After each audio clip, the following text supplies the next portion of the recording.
तर मराठा आरक्षणाबाबत केलेल्या एका वक्तव्यामुळे मंत्री तानाजी सावंत पुन्हा एकदा वादात सापडलेत। मराठा आरक्षण कधी मिळेल हे सांगायला मी पंचांग घेऊन बसलो नाही असं वक्तव्य तानाजी सावंत यांनी केलं। सावंतांच्या या वक्तव्यावरती जरांगे पाटलांनी आता पलटवार केलेला आहे। पाहूयात या संदर्भातला आमचा हा स्पेशल रिपोर्ट। जर तरच्या भूमिका त्या गोष्टीवरती मी काय भविष्यवाणी नाही किंवा भविष्याचं नाही, मी काय कुठला पंचांग घेऊन बसलेलो नाही। ते सरकारला कळतं, तुम्ही काय पाजळायची गरज नाही। तात्कालीन सरकारला हे आरक्षण का टिकवता आलं नाही हा माझा प्रश्न आहे। बस शायनिंग दाखवायची कशाला? श्रीमंतीची शायनिंग मराठ्यांना कशी नाही दाखवायची? पहिले पुन्हा रद्द झाल्यानंतर वर्ष 2 वर्ष कुणीच काय बोललेलं नाही आणि अचानकच एक जसं वादळ येवं ह्या पद्धतीनं चाललेलं आहे। त्याचे विषय जर असे बोलत असतील तर मग मात्र मोठी शोकांत काय मराठा समाजाची। मराठा आरक्षण कधी मिळेल हे सांगायला मी काही ज्योतिषी नाही, हे विधान आहे राज्य सरकारमधले आरोग्यमंत्री तानाजी सावंत यांचं। 2024 पर्यंत मराठा आरक्षण मिळालं नाही तर राजीनामा देईन अशी भूमिका याआधी तानाजी सावंत यांनी घेतली होती। त्याच भूमिकेवर ठाम आहात का असा प्रश्न तानाजी सावंतांना विचारण्यात आला, पण या प्रश्नावर उत्तर देताना तानाजी सावंत नेमकं काय म्हणाले ऐका। या 2 महिन्यात आरक्षण मिळेल असं वाटतं का तुम्हाला? या 31 तारखेपर्यंत हे सरकार आरक्षण देणार आहे? एक लक्षात घ्या, जर तरच्या भूमिका ह्या गोष्टीवरती मी काय भविष्यवाणी नाही किंवा भविष्याचं नाही, मी काय कुठला पंचांग घेऊन बसलेलो नाही। हा लढा आहे, जरी मंत्री असलो हा लढा आहे आणि कायदेशीर काही बाबी आहे। लक्षात, आज एका पद्धतीनं आपण शासनाला इतकं तुम्ही दमछाक करून सोडणार की आरक्षण आत्ताच द्या, आत्ता कागदावरती लिहून घ्या, पण जे काय लिहून द्याल किंवा जे काय शासन म्हणून जर करायला जाल तर ते कायद्याच्या चाकोरीत ज्युडिशरीमध्ये ते टिकलंही पाहिजे।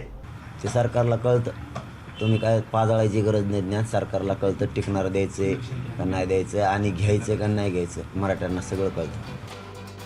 मराठा आरक्षणाचा प्रश्न येत्या 2 दिवसात सुटेल असं तानाजी सावंत 28 ऑक्टोबरला म्हणाले होते।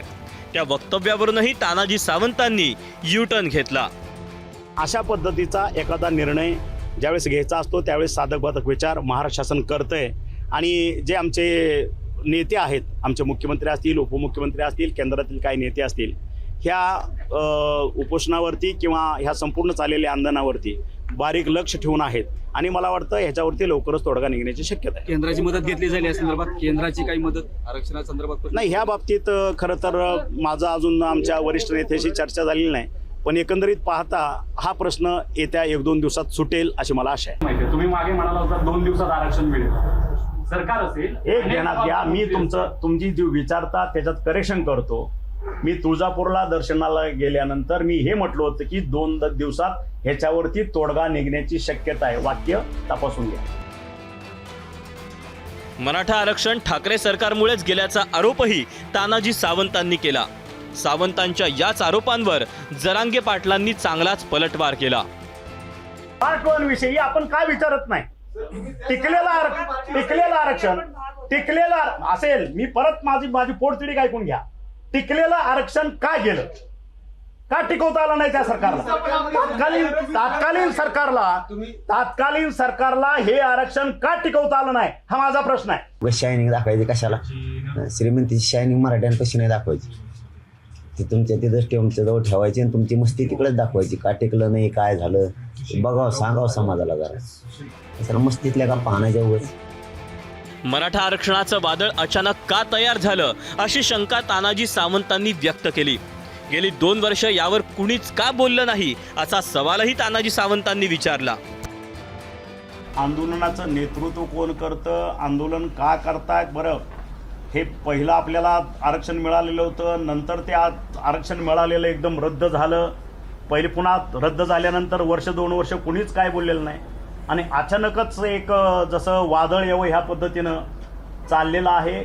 तर मला वाटतं आपल्या सगळ्याच्या माध्यमातून आपण सगळ्यांनी, जशी आमची भूमिका आहे तशी मीडियाची सुद्धा, सगळ्या प्रिंट मीडिया असेल, इलेक्ट्रॉनिक मीडिया असेल, ह्यांनी सुद्धा सर्वसामान्य तरुणांचं काउन्सिलिंग करावं की बाबा अशा पद्धतीचं आत्महत्या हे ह्याच्यावरचं सोल्युशन नाही। ते काय म्हणले मी नाही ऐकलं, परंतु त्यांना काय वादळ दिसले माहीत नाही, परंतु मराठ्यांच्या लेकरांचं वाटलं होतं हे खरं आहे।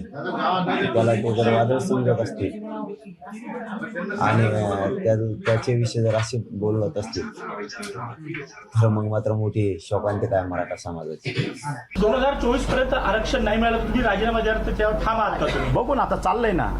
31 डिसेंबर अल्टिमेटम आहे. समजेल ना काय करायचं ते, आम्ही ठरवू. आमचे राजा आहेत, छत्रपती आहेत, माझा मराठा समाज आहे, त्यांच्या माध्यमातून योग्य ती भूमिका घेऊ. काय असतं आता गोरगरिबाची टिंगल टवाळीच उडीणार ना हे लोक. पैसा खूप आहे ना, पैसा खूप आहे. सगळ्या गोष्टी मिळाल्यात मराठ्याच्या जीवावर. आता पोट वाढ यांचं मराठ्यांच्या जीवावर, त्याच्यामुळं काय आता भरून पुरले ना आता हे. यांना भरपूर आहे, त्यामुळे ते मस्ती आहे ती पैशाची, श्रीमंतीची. मराठा आरक्षणासाठी आत्महत्या केलेल्या 35 कुटुंबातील मुलांचं पालकत्व तानाजी सावंतांनी स्वीकारलं. प्रत्येक कुटुंबाला त्यांनी 5 लाखांची मदतही केली. पण या कार्यक्रमानंतर झालेल्या पत्रकार परिषदेमुळे आणि त्या पत्रकार परिषदेत केलेल्या काही वक्तव्यांमुळे सावंत पुन्हा एकदा वादात सापडलेत. देवयानी ऐदलाबादकरसह ब्युरो रिपोर्ट, एबीपी माझा, पुणे. एबीपी माझा, उघडा डोळे बघा नीट.